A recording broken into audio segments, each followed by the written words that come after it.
వాళ్ళని డబ్బులు ఇచ్చి కొనుక్కున్నాం. వాళ్ళు కూడా అంతే పనిచేసి వెళ్ళిపోయారు. కానీ మనకి ఒకరితో మనం ఎమోషన్స్ అండ్ ఎఫెక్షన్స్ పంచుకోలేకపోయాం. ఎందుకు? వాళ్ళకి కుటుంబం ఉంది, ఇరుగు పొరుగు ఉంది. అన్నయ్య కూడా అంతే.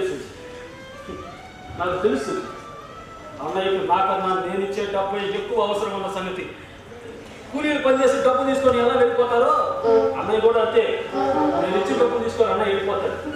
అప్పుడు ఆ కూలీలకి అన్నయ్యకి తేడా ఏముంది సుజీ? తోడబుట్టిన వారిని తల్లిదండ్రులని నిర్లక్ష్యం చేయకూడదు. ఏది జరిగినా మన మంచిగా అనుకుంది. ఆ రోజు మీరు అక్కడి నుంచి తెగించి రాకపోతే ఈ రోజు మీరు ఈ స్థితిలో ఉండేవాళ్ళు. మీ వారిని మీ పట్ల చూపిన నిరాకరణ ఈ రోజు మిమ్మల్ని విజయపదం వైపు నడిపిందేమో. ఒక్కసారి ఆలోచించండి. ఇక ఈ విషయాలన్నీ మర్చిపోయి ఆ పిల్ల పెళ్లికి సహాయం చేయండి.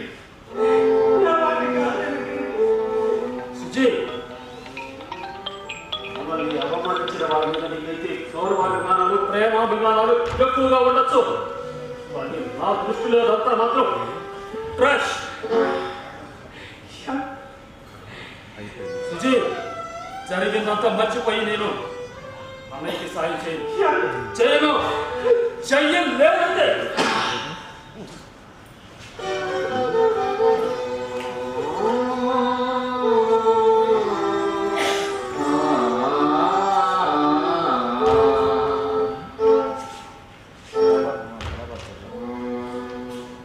నిజం తమ్ముడు.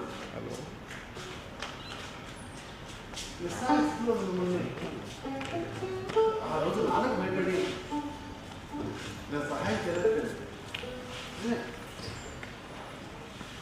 ప్రతి మనిషి తన జీవితంలో ఆనందకరమైన విషయాలు మర్చిపోవచ్చాం, కానీ అవమానకరమైన విషయాలు మర్చిపోలేదమ్మా. అది మానవ నైజం. తప్పేనా? అయినా దానికంటే ముందు నా తమ్ముడు ఎలా ఉంటాడా అని చూడాలనే తపన ఎక్కువ ఉన్నాడు నాలో.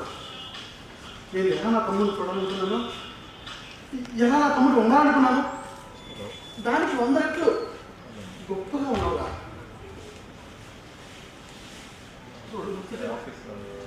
కళ్ళ పండగ కళ్ళ నిండుగా ఉన్నావురా. నాకు ఆనందిస్తాను చెయ్యాలి, నాకు ఆనందిస్తాను. చూడు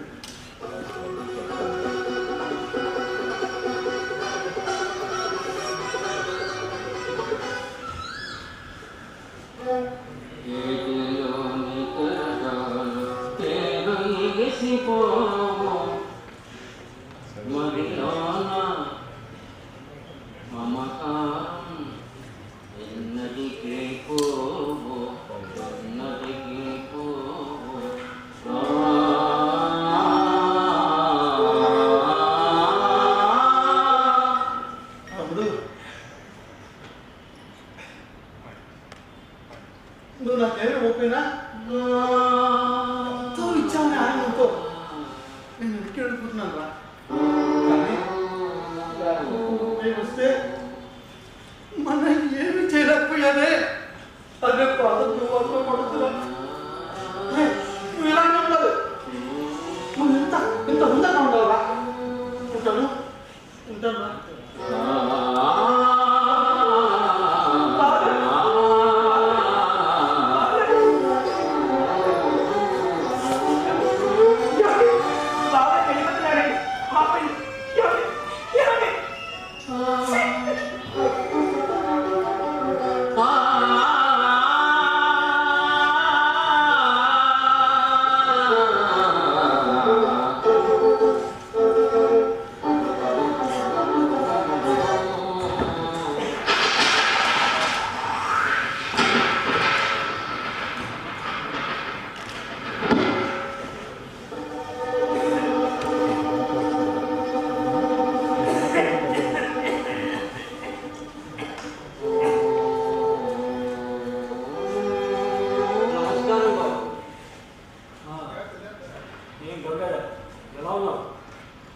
ఈ మధ్య కలుసు తగ్గొస్తుంది, అప్పుడప్పుడు జ్వరం కూడా వస్తుంది.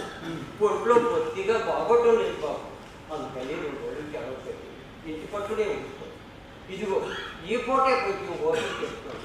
ఇలా పనిలోకి వచ్చాను. అవును, ఇక్కడ ఏమో నమస్కారం. చెప్పడం మధ్య మా చిన్నాయన కొడుకు రంగయ్య నా కొడుకులో పాల్గొంటుంది. చూసిపోదామని వచ్చాడు. నేను పనిలో వస్తుంది. ఒట్లో బాగోనోడివి అక్కడికి వెళ్ళి ఏడు చేస్తాను. నీకు సహాయంగా నేను వస్తా పదా అని మన ఏడితే పడిచ్చాడు. పిచ్చి మాలు నేనంటే పాలనిస్తానయ్యా.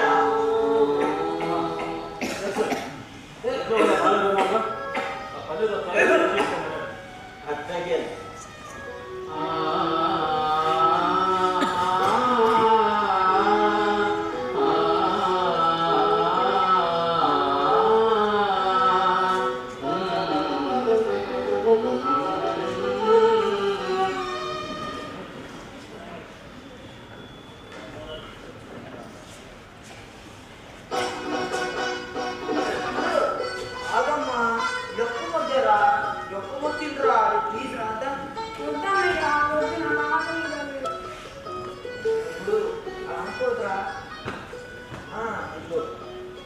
ఈ ముద్ద ఉంది.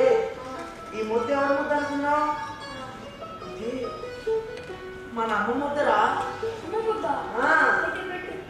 ఈ అమ్మ ముద్ద తింటే చాలా బాగా వస్తుందిరా. తిను. ఇది నాన్న ముద్ద. ఈ నాన్న ముద్ద తింటే ధైర్యం వస్తుందిరా. ఇది కూడా తినాలి. తిను.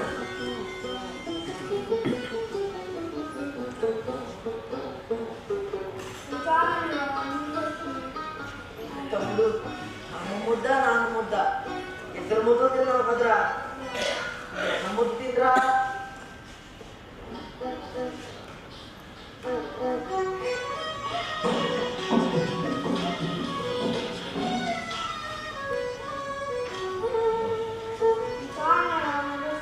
నిద్ర వస్తుందా?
ఊళ్ళంతా ఎంత శ్రమ పట్టిపోయిందో.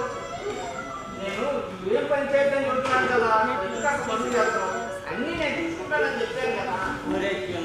అన్నయ్య నాకు రోగం వచ్చినా రొమ్ము వచ్చినా నా పక్కనే ఉంటూ నాకు సేవలు చేసి కంటికి ఎప్పులా కాపాడుతున్నాడు. నీకేమిచ్చి రుణం తీసుకోను నా తమ్ముడు. అన్నయ్య అంత మాట అంటానయ్య. అది నా బాధ్యత అన్నయ్య. చూడన్నయ్య, కౌరుకున్నట్టు నూరుగురు అన్నం లేదన్నాను. కనీసం ఆండవకున్నట్టు 5 అన్నలు కూడా లేదన్నా. నాకు నాన్నవైనా అన్నవైనా అన్నీ నువ్వే అన్నాను. తమ్ముడు అన్నయ్య తమ్ముడు అన్నయ్య